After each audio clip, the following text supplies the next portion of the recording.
Mesdames, Messieurs, bonsoir, bonjour, selon l'heure à laquelle vous nous regardez. Merci de regarder donc ce programme. Les 18 et 19 septembre dernier, l'université Harvard a organisé ici aux États-Unis, dans son campus de Massachusetts à Boston, un forum sur la République démocratique du Congo. Un forum pour réfléchir et échanger sur la situation en RDC et les opportunités dans ce pays africain. Pour discuter donc de ces problématiques, plusieurs personnalités congolaises ont été conviées. C'est le cas du professeur Kishiba Fitula Gilbert. Il est recteur de l'université de Lubumbashi. Il est le vice-président mondial universitaire de l'agence universitaire de la francophonie. Professeur, merci de répondre aux questions de la Voix de l'Ami. Merci de cette invitation. Merci donc, professeur. Alors, je le disais, vous êtes aux États-Unis, vous avez participé à une réflexion, à un forum organisé par l'université Harvard. Pouvez-vous nous dire, professeur, en quoi consistait ce forum et quel était son objectif? Nous avons participé sous l'égide du professeur Emmanuel, qui est le directeur du Centre d'études africain, à ce forum de haut niveau organisé par ce centre et qui a connu la présence des hautes personnalités scientifiques et académiques, dont nous-mêmes, vous l'avez dit, et d'autres officiels de la RDC en rapport avec le progrès social, donc l'éducation et la santé, et des personnalités du secteur privé et public. Alors, quel était l'objectif de ce forum? L'objectif, c'était de réfléchir sur le futur de la RDC à partir de l'ancrage justement de chaque secteur, privé-public, le secteur essentiellement scientifique et académique, réfléchir sur les questions cruciales qui concernent la RDC, entendu que la RDC est connue pour être un espace de prédilection pour ce qui concerne les ressources naturelles, les ressources du sol, du sous-sol, flore et faune, mais aussi démographique. Et donc c'est une potentialité sans mesure pour ce qui concerne, entre autres, l'équilibre des biodiversités et des écosystèmes mondiaux. Si se posent des questions climatiques aujourd'hui, la RDC est supposée être un pays solution. Il était bon que nous puissions avoir cette rencontre par l'initiative de la plus grande université du monde, Harvard. Alors, le forum s'est donc achevé. Qu'est-ce qu'il faut en retenir, professeur? Vous repartez avec quoi pour la RDC, pour votre université? Nous avons retenu beaucoup de choses. Nous sommes venus apprendre, nous sommes venus comprendre, nous sommes venus, dans cette mesure-là, être sujets à entreprendre ce que des universités d'ici entreprennent, à travers le partenariat que nous avons noué désormais avec Harvard et d'autres établissements d'ici, d'autres centres de recherche, notamment le Centre de recherche pour le développement international, et d'autres présences des scientifiques et académiciens.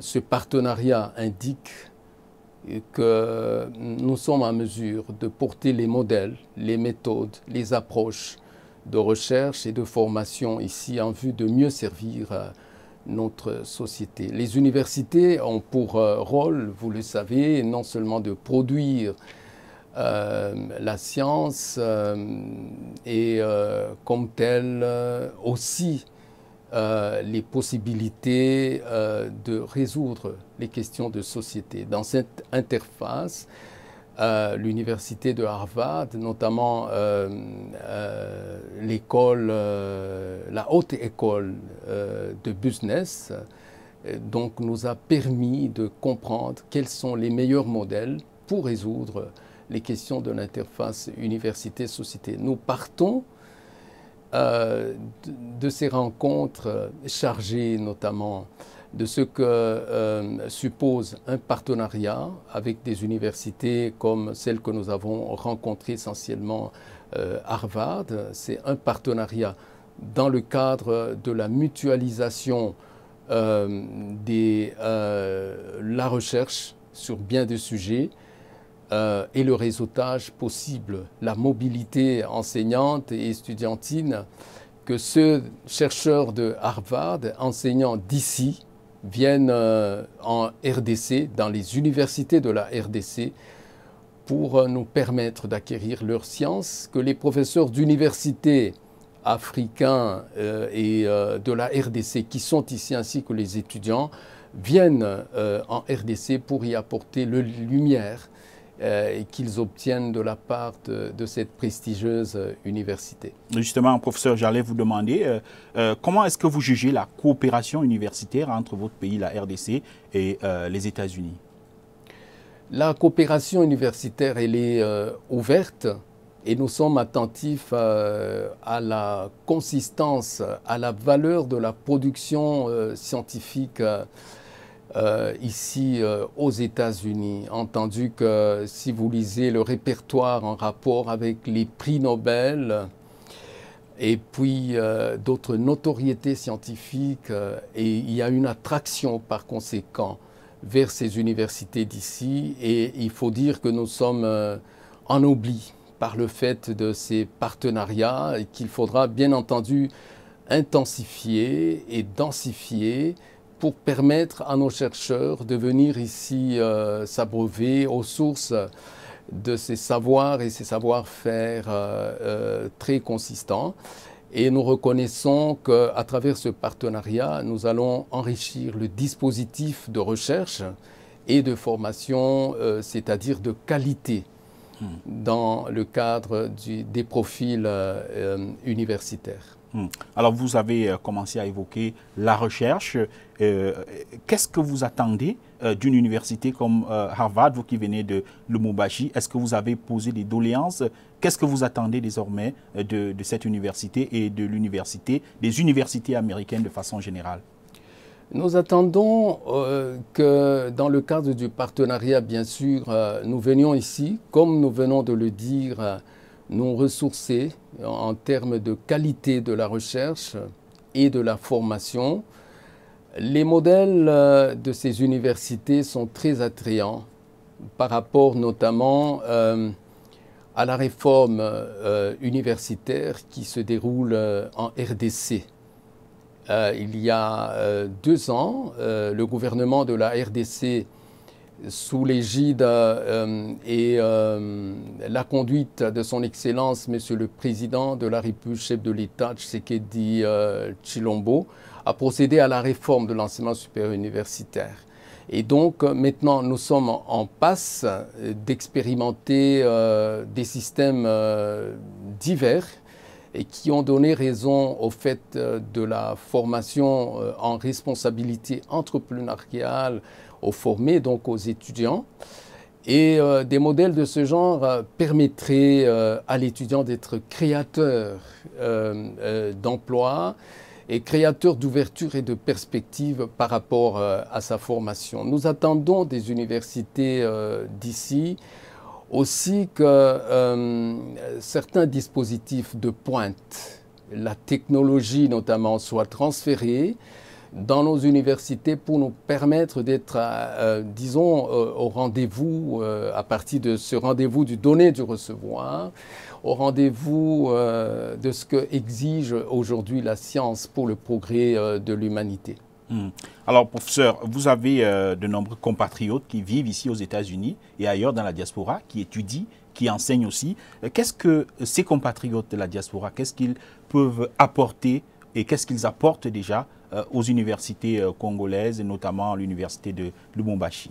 Oui, nous savons que tous les peuples et gens se sont développés parce que, entre autres, ils avaient investi dans la ressource humaine de qualité. La société en avait profité dans le même profil et le même genre, donc la qualité.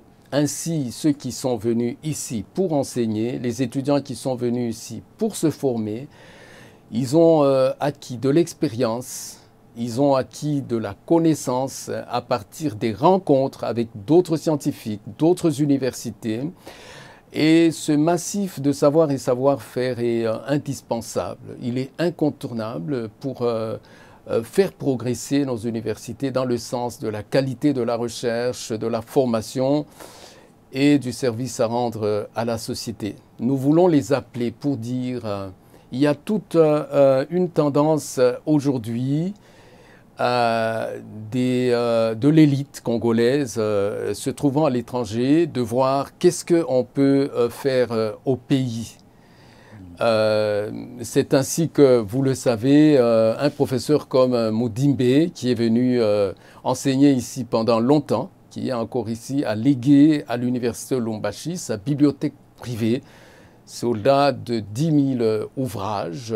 Ça signifie que les lumières qui sont venues chercher ici sont indispensables pour nos universités, de façon que nous puissions profiter de leur savoir-faire et sagesse à rayonner comme rayonnent les universités qui se trouvent ici aux États-Unis. Nous avons besoin de leur expérience, nous avons besoin de leur investissement dans la science et dans la formation et dans le service à rendre à la société. Et dans ce cadre-là, justement, service à rendre à la société, nous pouvons demander à l'élite qui se trouve ici d'intensifier le partenariat avec, à partir des rencontres avec des universités et d'autres partenaires pour qu'à partir de là, justement, nous puissions aussi avoir plus d'ouverture et plus de perspectives de recherche et de formation. Alors, l'université de Lubumbashi, votre université, est située dans un pays, la RDC, une partie du pays qui est riche en ressources naturelles, et vous l'avez d'ailleurs dit. Que fait votre université pour préparer les jeunes Congolais, la jeunesse, à gérer et à développer le potentiel, notamment minier de ce pays, de cette partie du pays? Nous insistons sur la formation de qualité, justement, dans les filières qui ont trait aux ressources naturelles, le sol et le sous-sol, flore et faune. Nous avons des facultés comme Polytechnique et des ingénieurs, architecture, les sciences, l'agronomie, la pharmacie et autres.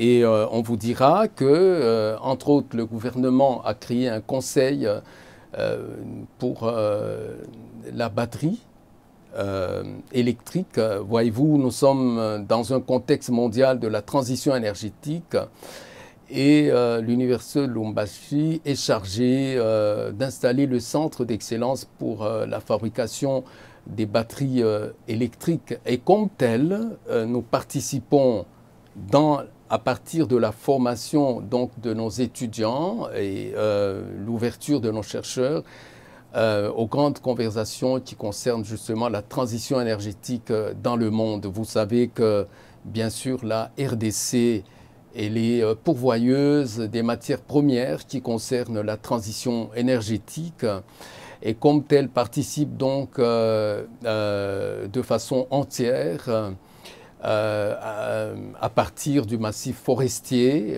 Les 60% des forêts sont en RDC, entendu que le bassin du Congo, de l'Amazonie bien sûr et de l'Asie participe énormément à la séquestration carbone et donc il faut former les étudiants dans le sens de la prise en charge de cette responsabilité qui concerne, disons, tout ce domaine qui sert, disons, au progrès de l'humanité. Nous nous chargeons à travers nos programmes, justement, et à travers la création d'établissements publics-privés en vue de recevoir ces étudiants.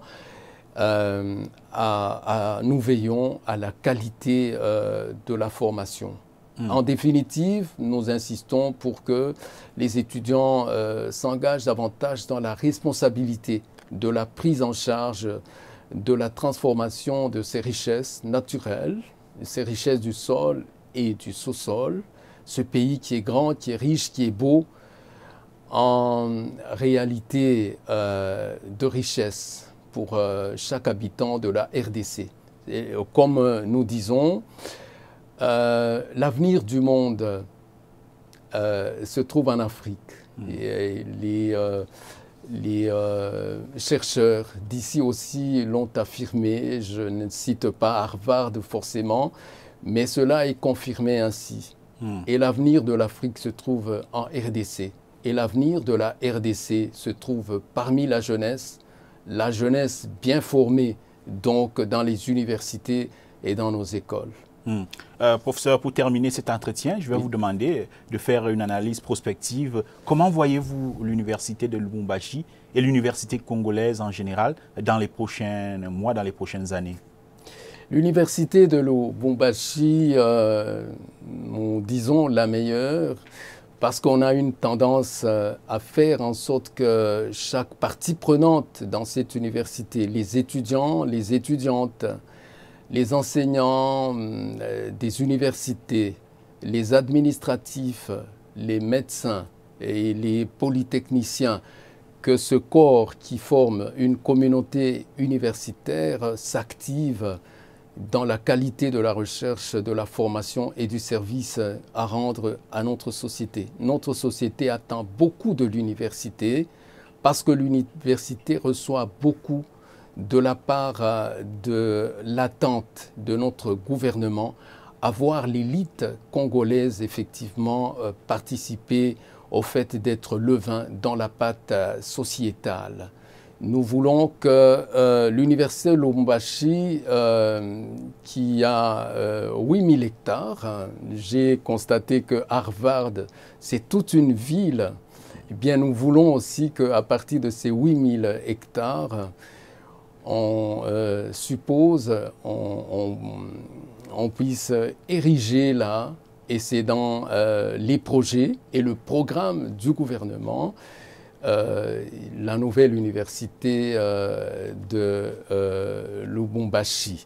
Et à partir de la création des centres de recherche, des observatoires, parce que nous avons aussi beaucoup de centres de recherche, nous avons des observatoires, notamment nous résolvons des questions. Je vous donne un simple exemple, la restitution des restes humains et le rapatriement des biens culturels avec l'Université de Genève, l'Université de Bruxelles, donc l'ULB et d'autres universités d'Europe. Nous résolvons des questions de société de ce genre qui requièrent qu'à travers, justement, comme on l'a dit, la mutualisation d'apports académiques et scientifiques, nous résolvions les questions de société. L'université de Lubumbashi, c'est une pierre angulaire pour le développement intégral de notre société et les membres de cette communauté universitaire en sont pleinement conscients. J'en profite pour rendre hommage à l'apport de chaque membre de notre communauté universitaire, mais des universités simplement de la RDC qui participent assidûment et qui participent de façon engagée et dévouée à l'essor national. Merci beaucoup, professeur Kishiba Fitoula Gilbert, d'avoir répondu aux questions de la Voix de l'Amérique. Merci infiniment.